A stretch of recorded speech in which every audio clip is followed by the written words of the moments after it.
there was this one particular project we did in Alabang with Likha Initiative where we trained women in the community. So, ang tawag namin sa kanila mga diwata. They were the ones after training with us, they were the ones continuing with the project and teaching people in their neighborhood, and then until it grew into a community. And now the project is called Kapit Garden because it looks like gardens. In order to participate, we have to think of ourselves as food citizens as well. So we start with, who do we buy our produce from? Or do we buy local produce? Do we support farmers and not supermarkets? It's really, I think, especially in urban spaces, food is very political because we're talking about access, danger and fear. We're responding in return with joy. That's a very important piece in our process. It's somehow the core of our work. It's really making joy and creating wonder, because often we feel as if those joys are being taken away from us by urban spaces, for example, or gardening crisis, but really surfaced as a meditative practice for me. I guess I had a lot of anxiety before, and it's hard to control. I guess this process is also very, very personal for me because I really experienced it as a way to get out of that anxiety and experience joy, even for a very short moment, until it became parang daily practice, until it became something that you want to protect and you want to do almost every day.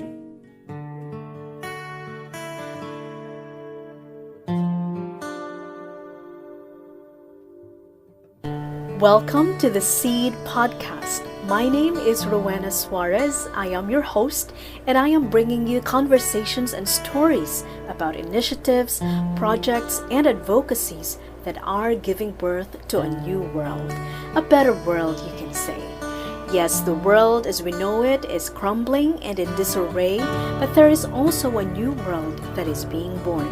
I believe that there is hope, and that in each one of us is a seed that has been planted for us to grow and nurture.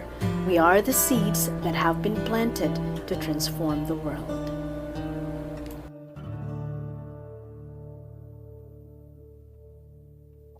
Welcome to the Seed Podcast. This is episode 8, and I have with me Tonio Flores.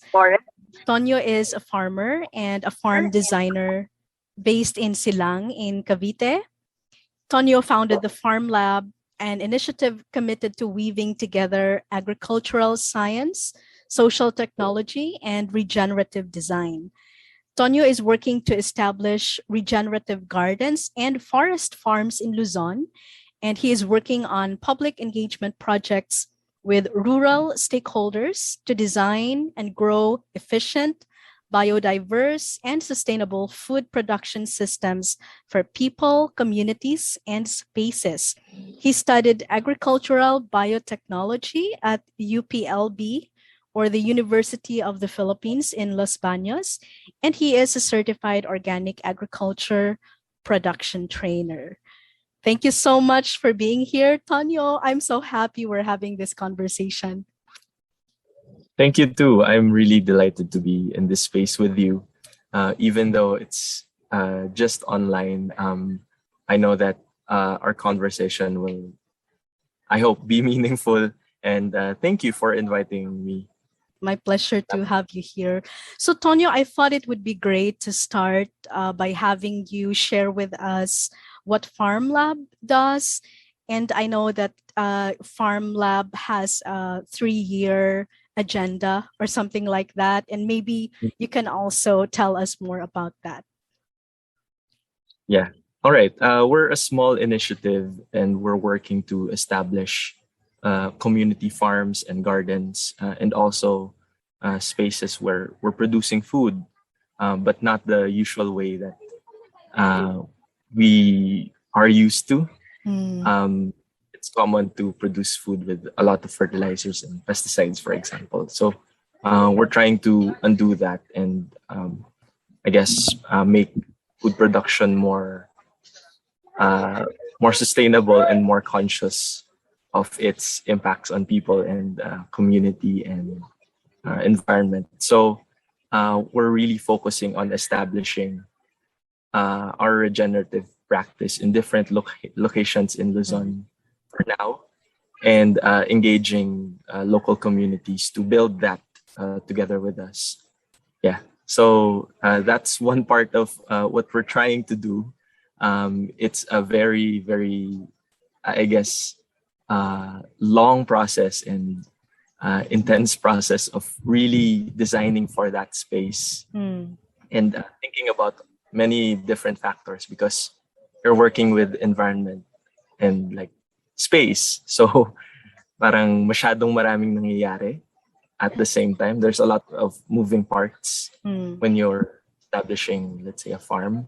So it really needs intense collaboration and research and like being aware of the space that you're moving in. Yeah.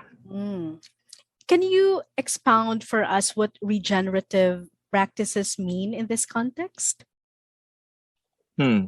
I think there's the word regenerative is not very popular yet, or not a lot of people know about it. Usually think of sustainability, which has been used for the past decade or so. Yeah. And regenerative thinks about not just continuing into the future and like being able to let's say sustain let's say in the farming context, growing food for the next 10 years, but also thinking about future generations. And it's not very, I guess, it's grounded on principles that value people and value nature, and have creating value for people and nature. So for example, the simple practice of composting, it's a very regenerative practice, and if you scale it up, it can really do a lot of things. Thinking of the whole system. Interesting.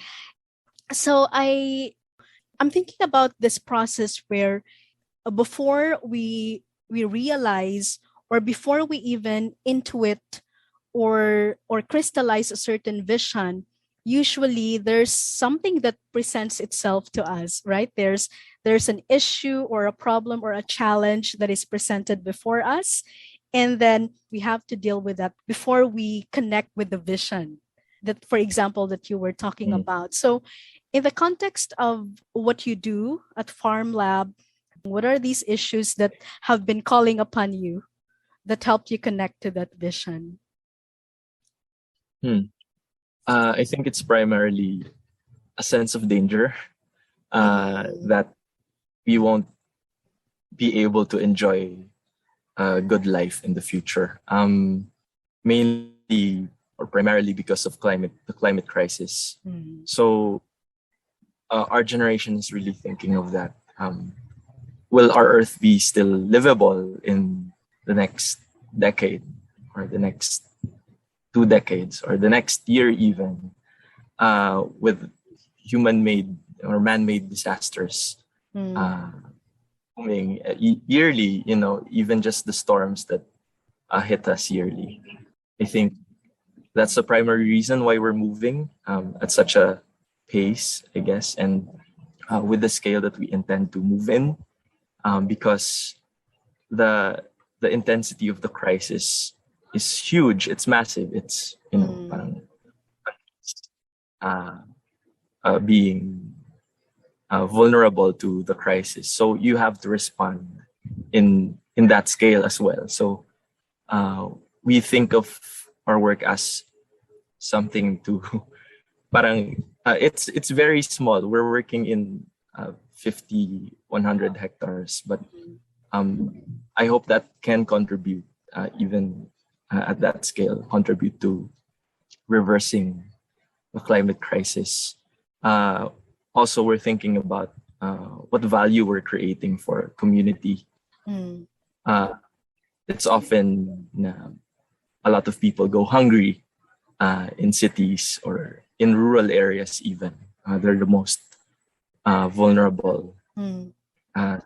In my head, what is happening?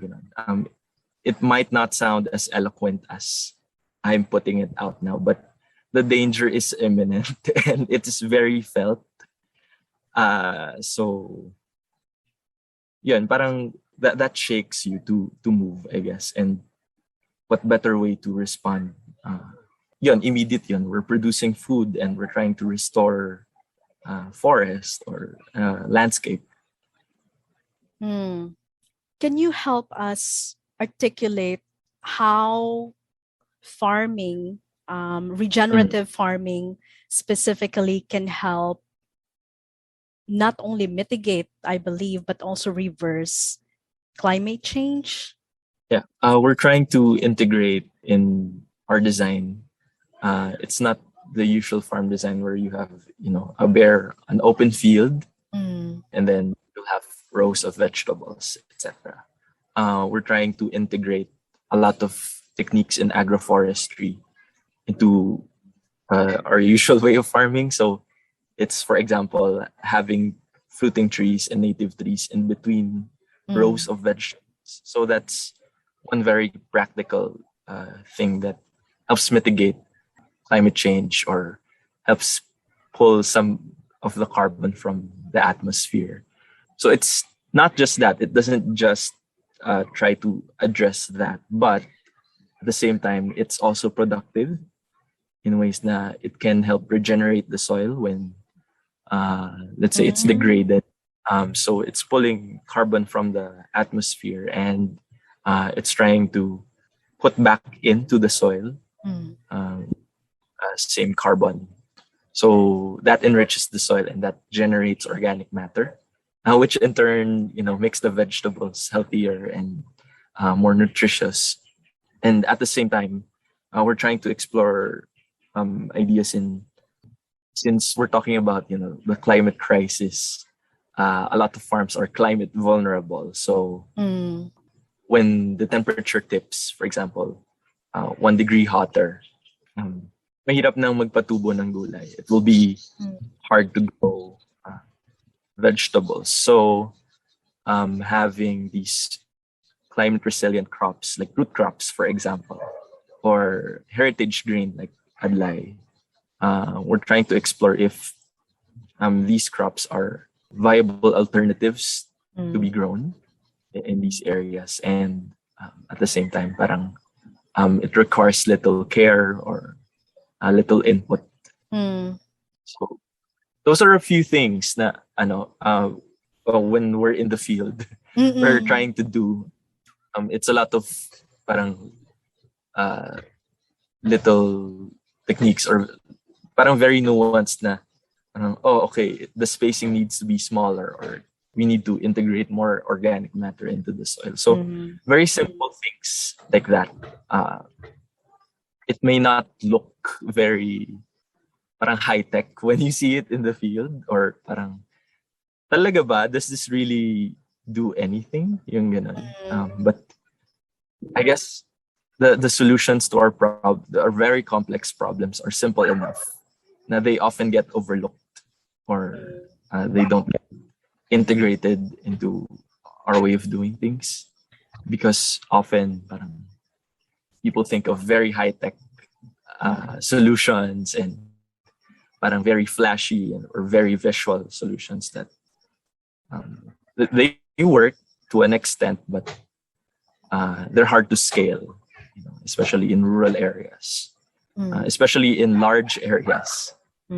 Like the Philippines, we have large tracts of degraded land. So what do you do with that? You can't go high-tech in all those spaces. So better with, simple and slow solutions. Like planting trees. Who knew? Yeah. Yeah. I agree with you that society tends to immediately jump into the next level of technology to try to address our issues, when in fact sometimes the solution is, as we say, it's right under our nose. Diba? And Mm. it's interesting to hear about soil regeneration. Um, Mm. is there an element of the regenerative farming practice that is not in the typical organic farming practice? I mean, especially in terms of soil regeneration. Mm. Well, a lot of practices in organic farming are actually regenerative. For example, composting or adding in what you're taking from the soil back into the soil. Those are already regenerative practices since you're thinking of the whole system, and um, you can't take what you're not giving in return. So when you're taking care of the soil, you're trying to think of ways to enrich it for you to get a better harvest. So aside from that, you're adding in perennials. So some perennials are, for example, forage trees or leguminous trees. So these Mm. are specific are able to sequester carbon and nitrogen from the atmosphere and uh, generate a lot of organic matter. Mm. And that's what you're using to enrich this. So yeah, often kasi a lot of farmers resort to conventional practices like adding in synthetic fertilizers. I think it all boils down to a lot of it to access to technology Ah. and knowledge.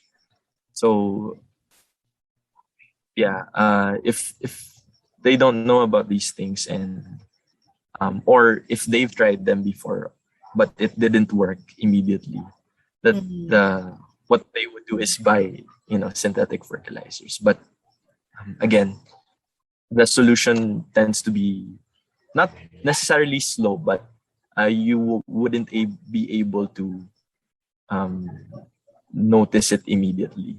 Mhm. But it's working. It's working, and it tends to parang enrich the soil over time. Yun yung Mm. concept niya.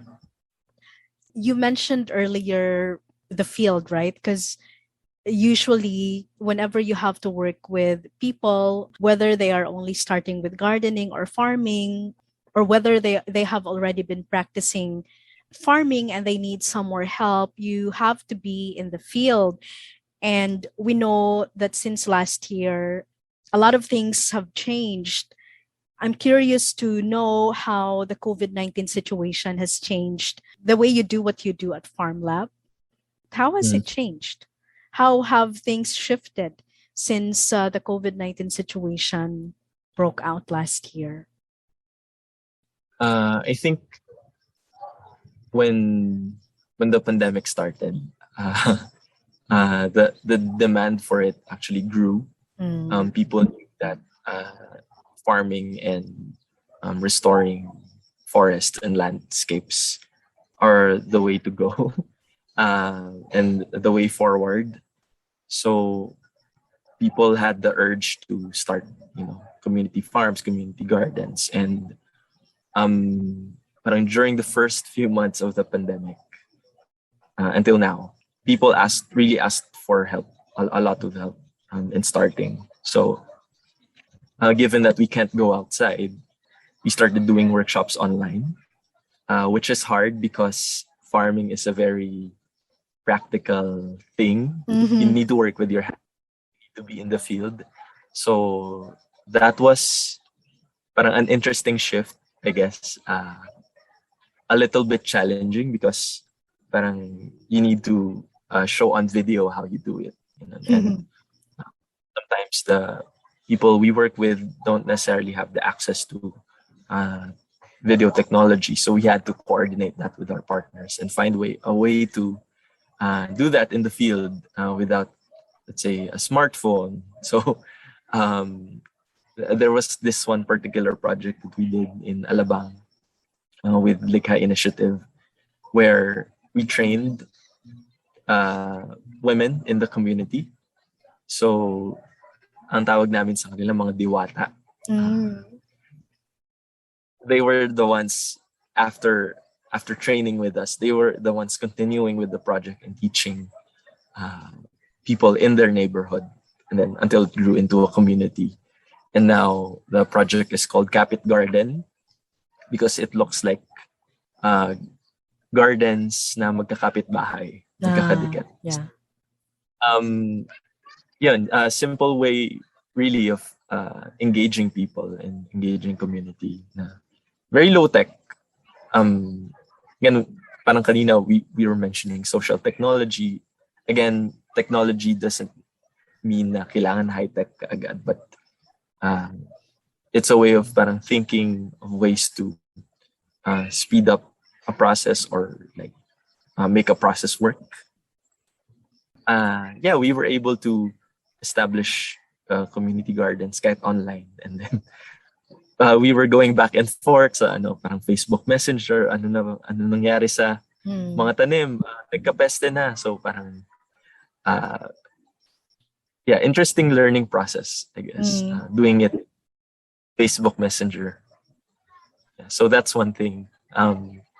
Another thing, we're also doing consulting work, so we're doing video chats with people to go to their gardens and or farm and identify things that need to be done, and parang pest issues or nutrition issues. Mga ganun. Yeah, it was fun, but then you tend to get a little bit restricted because it's hard to think of the whole system or the whole landscape in mind. When you're not there, pretty hard to design kasi you're not able to see yung parang little details that you need to design well and to parang implement it well. Yeah. So thankful na even in parang short moments, I'm able to go back to the field every now and then. So at some point you have finally or eventually been able to go visit the gardens and the farms.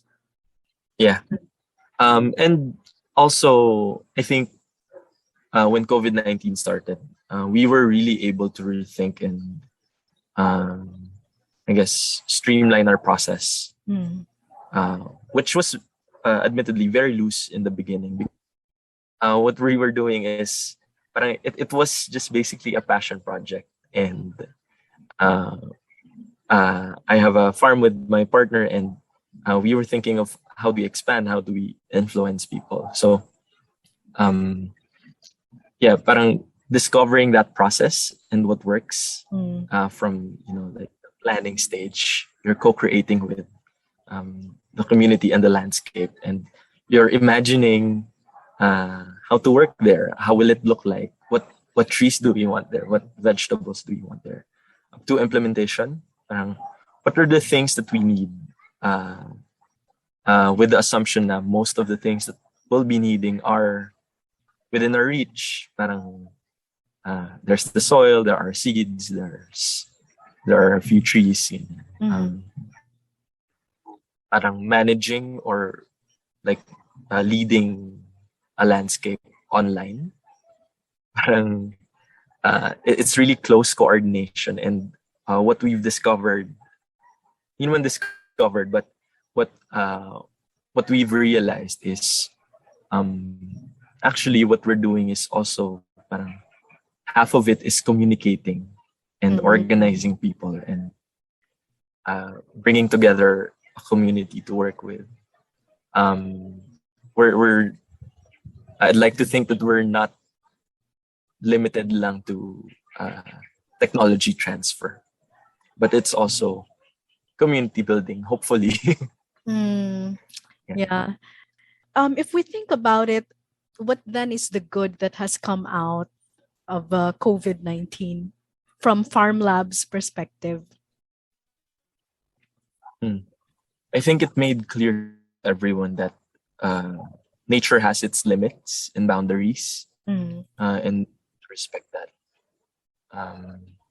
in a natural setting, for example, a plant like, let's say, a guyabano will grow up to an age, 8 years, 10 years, and then it will die. So getting that wisdom from an organism like a tree, that should inform the way we're doing things and we're designing things and we're interacting with nature. It's really about cultivating that idea of enoughness or having enough, that everything that we need is here. And I guess people are more in touch with parang their sense of place. Parang I feel that it's really redefined the term know your place.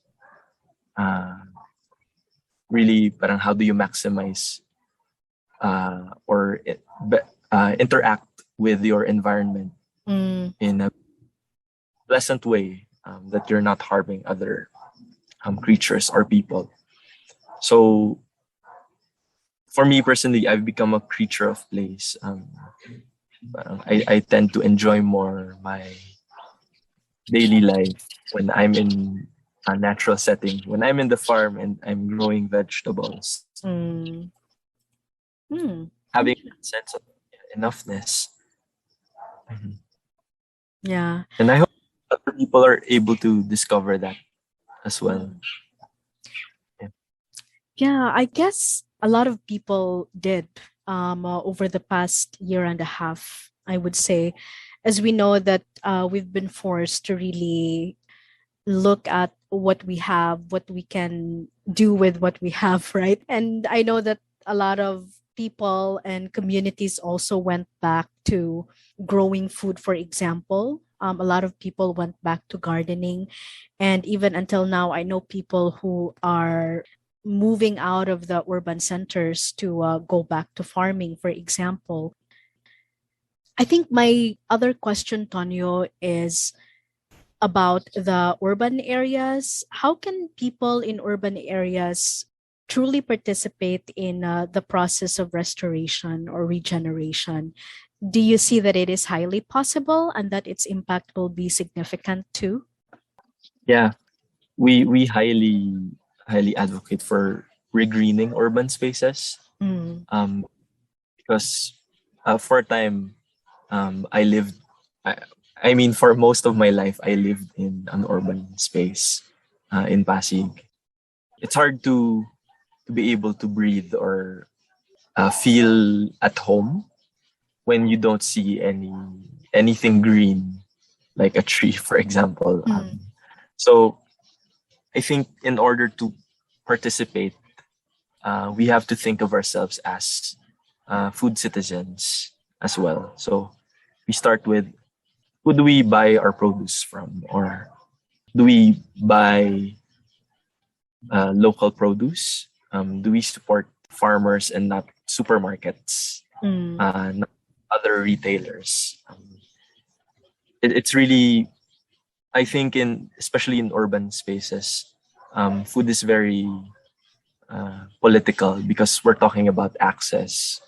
So having to think about where we get our food and how our food is being grown is already one way of supporting the regenerative movement. That's one way, supporting local producers. It's important to get involved in conversations or even initiatives that push for access to food, especially in marginalized communities. At home naman, simple things like composting or saving your seeds or even starting, a small garden or even a container of plants. That's already one way of supporting that. It's such a small thing, but it has a lot of impact, not just environmentally, but also in the way you think about the environment and the food that you're eating. You become more intimate with what you're buying from stores. When you know how how hard it is to grow, let's say, tomatoes. Mm. It tends to have a lot of pests. For example, when you grow petchay, you appreciate more the value and Yeah. yung time that the food was grown. So that's one thing. Mm. Yeah. Yeah. I love what you just said because to me, it feels like what you were saying is to participate in restoration or regeneration, we don't only look at what's most obvious. Like, for example, it might be obvious for people to realize that they might want to start growing some of their own foods, or maybe that they should start planting something like that. But I think what I got from what you shared is that we would like to look at the ecosystem that we are in and try to assess what in our activities and in our choices either contribute to the regeneration or the degradation, right?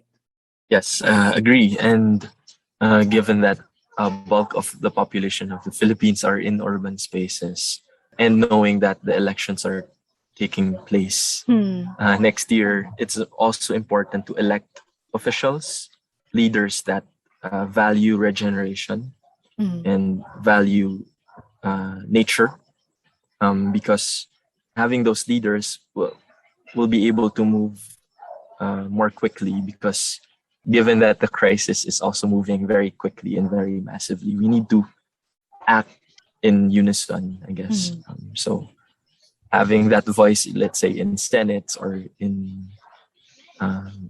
courts, would have a huge impact on the way we're doing things years from now. Mm. Yeah. Yeah, definitely. Tonyo, how about the people who haven't started yet, whether with gardening or with farming, and maybe they have been thinking about it, but don't have the confidence to get started? What is your advice on how they can get started? Yeah, starting with the things that you're comfortable in eating.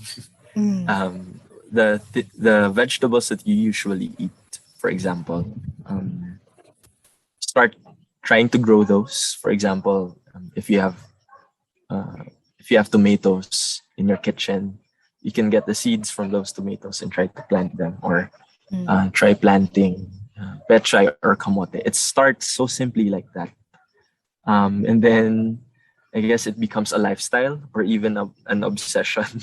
Mm. uh, you eventually become more conscious, and then eventually gain more confidence in growing your own food.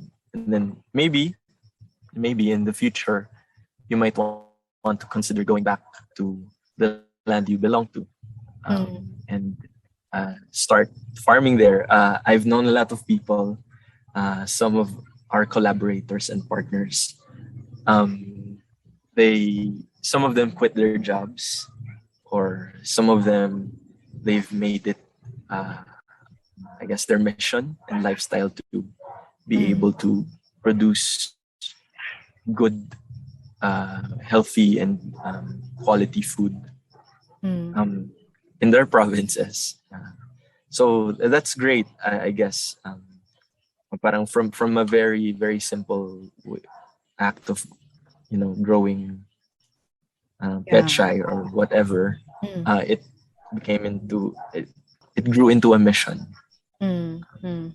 Yeah. I also recall the time when, because I don't have a garden, so I also started just with containers. And what you said reminded me of the time when I just started with alugbati. I use them often, and you know how it is when we start doing something and we keep on doing it and we tend to it, it grows on us. And yeah, I agree with you because I also believe that doing such an activity also helps shape our consciousness. When we allow it to grow in us later on, parang I feel that it will guide us. it will guide us to a certain direction. Like, for example, people who decided to eventually go to farming. Earlier, you mentioned about this sense of imminent danger, which you think is why you and your partner started responding because the need was urgent. But I'm curious, Tonio, do you feel more fearful because of that sense of danger, or do you feel more hopeful for whatever reason? Thank you for that question. Uh, yeah, even though we're responding to, danger and fear, we're responding in return with joy. That's a very important, I guess, piece in our process. Yeah. It's somehow the core of our work. It's really making joy and creating wonder, because often parang we feel as if those joys are being taken away from us by urban spaces, for example, or the climate crisis. But then it's an act of joy if you start planting, and if you start designing spaces, designing landscapes that are able to reverse that danger. I feel more safe, I guess, knowing that in our way we're trying to contribute to addressing that. And this profession and this vocation is something that I think a lot of people really get joy from. When you are in the garden, you lose track of time, and then you feel very much alive after it. After tinkering about in the garden, you feel more alive. You feel more human. So, getting to that core, that informs a lot of why we're doing this. We're trying to implement it at a larger scale, is because we want other people to access that joy too. Yeah. Actually, that's my next question. You already touched on it a bit. I think you mentioned something about when you tend to the garden, for example, you feel more human. Would you like to speak more about that? What is it about what you do that gives you joy? Yeah, I guess if we would have this conversation 3 years ago, I wouldn't respond in the same way, because I think gardening really surfaced as a meditative practice for me.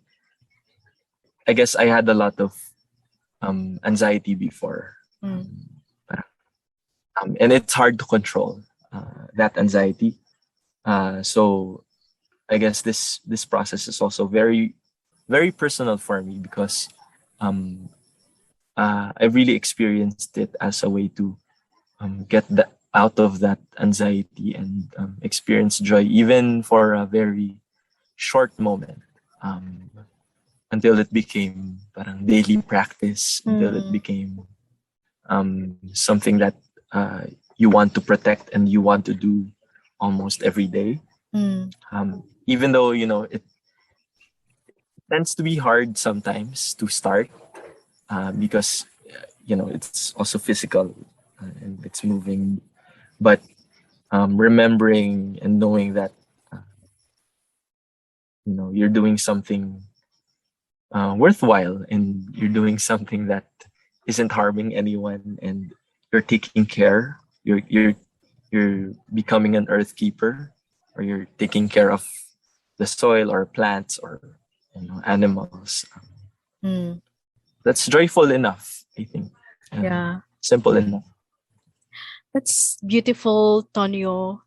And listening to you, I was reminded that when you and I and our circle of friends started working on this potential project, I think I could feel a sense of groundedness and centeredness. And I'm not surprised hearing you talk about how gardening or farming has become a meditative practice. I can understand that even if you only spend a chunk of time in the garden, we know that this process has a carryover effect. And I believe that that is something that gets carried over. I sense from you when I listen to you talk about what needs to be done or about what you're currently doing, or when you are walking us through the next steps that you have planned on. I've always sensed that from you, and thank you for sharing that. That is really beautiful to me. I'm really touched, and I'm happy that I'm able to have this wonderful conversation with you. It feels very, very honest and very, um, ano ba, very meaningful. Uh, yeah, it feels nice to have someone like explore these ideas with me. Yeah. Yeah. Thank you. Thinking about all these, what is it that you and your partner at Farmlab is trying to co-create? What is the kind of world that you're trying to co-create? How does that look like, if you have an image of that? Yeah, we'd like to think that the work we're creating is centered on autonomy and interdependence. These two things, they work together, thinking that spaces or landscapes or people are able to support themselves daily, and but not being isolated. Also thinking about our interdependence with other people or other communities and nature.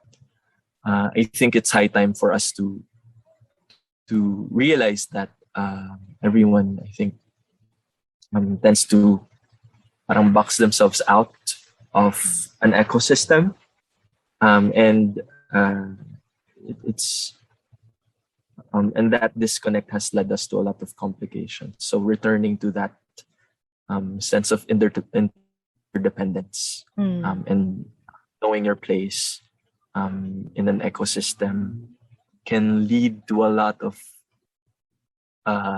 healing and discovery and regeneration.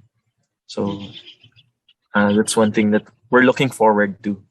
We're just really starting, and we're looking forward to that discovery process as well. And also, in a lot of our work, it's really about trust building with the people that you work with, and with that, grounding the projects, for example, it's easier to move, and it's easier to think of the well-being of the other person, and the future generations, I guess. Yeah. So that's the world that we want to co-create. I would say we're far from it, but we're really working to see that play out in reality. Yeah. Thank you.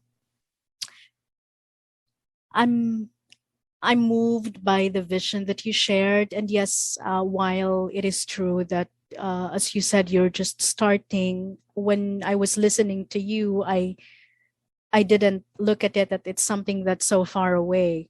I just want to thank you for what you do at Farmlab, for what you do for other people and the communities that you work with.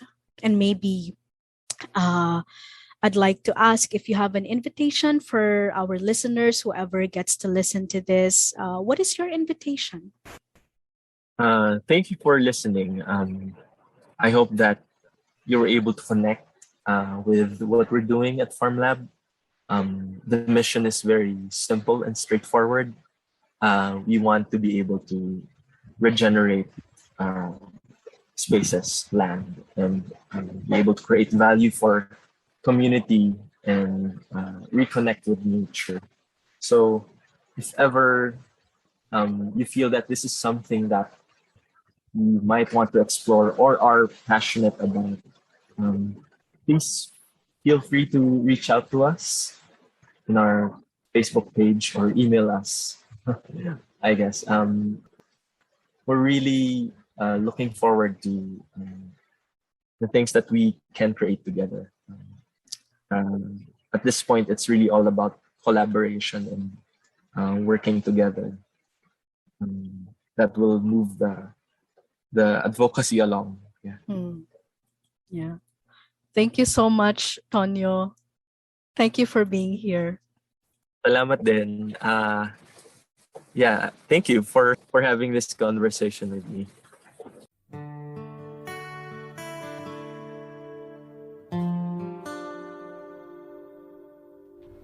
Thank you for listening to today's episode. I hope you enjoyed it. If you find this valuable, don't forget to hit subscribe or follow. And if you'd like to know more about me and my work, you can check out seedsoftransformation.ph.